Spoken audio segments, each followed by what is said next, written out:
Hello friends, welcome back to my YouTube channel.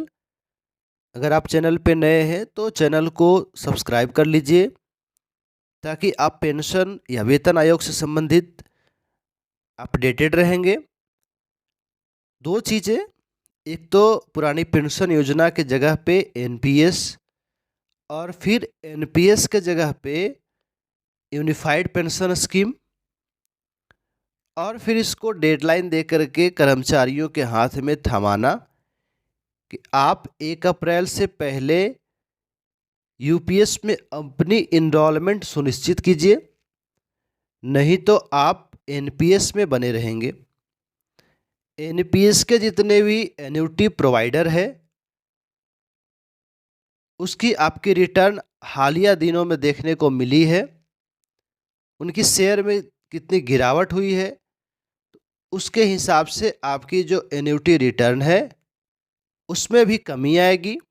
तो एक तरफ तो शिव गोपाल मिश्रा जैसे नेता कहते हैं कि हमने यूपीएस को लेकर के कोई गुनाह नहीं किया है। जहां एनपीएस में रिटर्न 2000-3000 मिलता था, उसके जगह पे 15,000 एश्योर्ड पे आउट लेने का काम किया। दूसरे तरफ all teachers employees welfare association अटेवा और नमोपीएस के राष्ट्रीय अध्यक्ष विजय कुमार बंधु जी, महासचिव प्रज्ञा जी, इन्होंने हूबहू ओल्ड पेंशन स्कीम की मांग की है।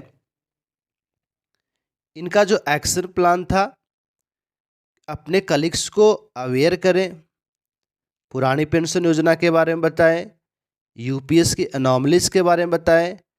दूसरी चीज़ें, अपनी संबंधित जो जनप्रतिनिधि आपके एमपी महोदय हैं उनको पत्र लिखें और उनको अनुरोध करें कि प्रधानमंत्री जी को पत्र लिखें, पुरानी पेंशन योजना कर्मचारियों के लिए कितनी ज़रूरी है।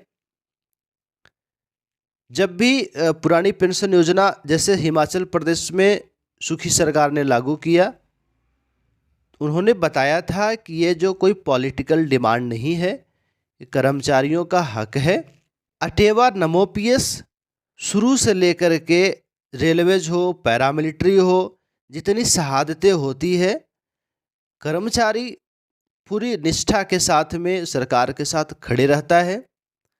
कोरोना जैसे आपातकाल हो या कोई इमरजेंसी हो, और उस हिसाब से आफ्टर रिटायरमेंट के बाद उसके हाथ में सामाजिक सुरक्षा के नाम पे, बुढ़ापे की लाठी के नाम पर कुछ भी नहीं बचता है।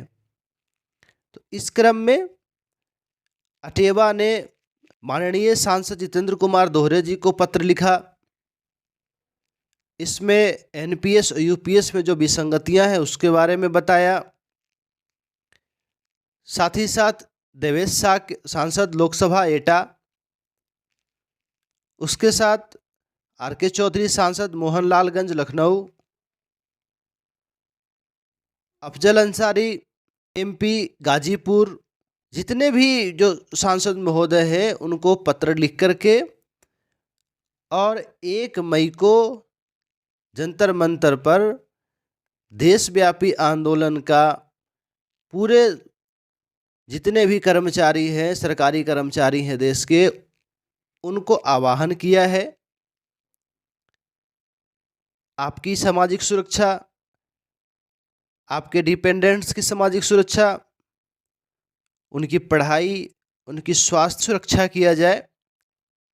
पोस्टल डिपार्टमेंट के 5 लाख कर्मचारी, all India railway technical association, paramilitary, judiciary के लोग हों, सबने यूपीएस पे अपनी नाराज़गी व्यक्त की है।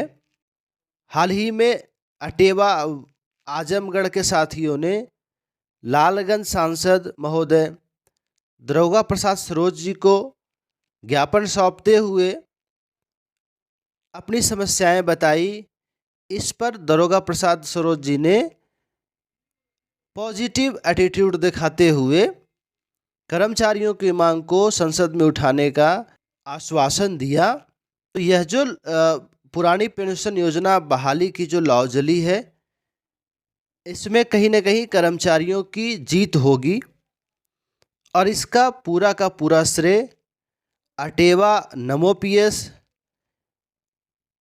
या फिर मनजीत सिंह जैसा जो अगुआ है कर्मचारियों के, इनके ऊपर जाएगा। पुरानी पेंशन योजना क्यों जरूरी है?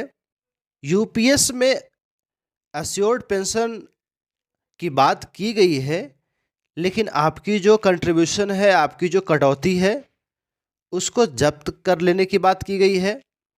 यूपीएस में इतनी सारे एनॉमलीज है, सुपर एनुएशन के बाद पेंशन शुरू करना या स्वैच्छिक सेवानिवृत्ति के मामले में 20 वर्षों की जो वेटिंग पीरियड है उसको बढ़ा करके 25 वर्ष किया जाना, या फिर फैमिली पेंशन के रूप में जितने बेनॉमलीज है उसको दूर करने की बात अगर सरकार मान लेती है तो हूबहू ओपीएस क्यों नहीं देती है? भाकपा माले के नेता दीपंकर भट्टाचार्य बताते हैं कि जितनी एनॉमलीज कृषि कानून में थी उसको वापस ले लिया गया, उसी अनुसार कर्मचारियों की भविष्य के साथ खिलवाड़ न किया जाए। एनपीएस यूपीएस को वापस लेना होगा सरकार को, कर्मचारियों की आत्मसम्मान की रक्षा करनी होगी। अंततः कर्मचारी सरकार के लिए है।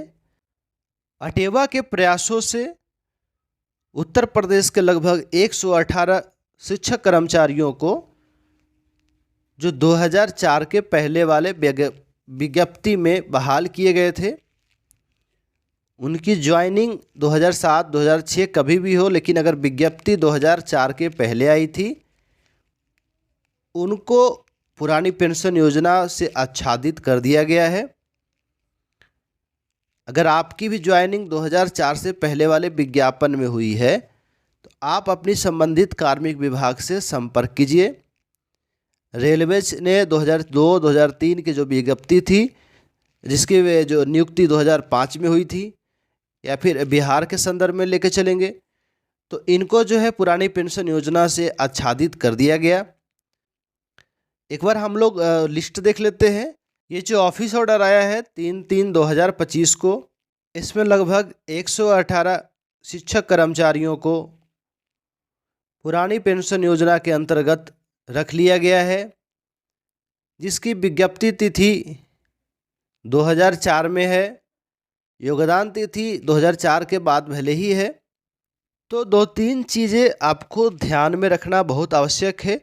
आप अगर सरकारी कर्मचारी हैं या नहीं भी हैं तो आगे आने वाले बच्चों, अपने बच्चों के भविष्य के लिए आपको समझना पड़ेगा कि ये जो क्रोनोलॉजी है 2004 के बाद जिससे जो शुरू हुई है, इसमें कहीं न कहीं राजनीतिक परिदृश्य को बदलाव होता नज़र आ रहा है। आगामी लोकसभा और विधानसभा चुनाव में एक अहम भूमिका निभाएगी।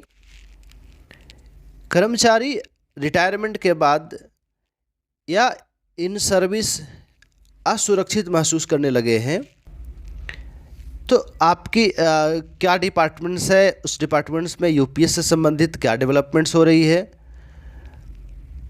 तो आप जो है उसको ज़रूर मेंशन करें और आगे जो भी अपडेट्स आएगी उस पर हम लोग चर्चा करते रहेंगे।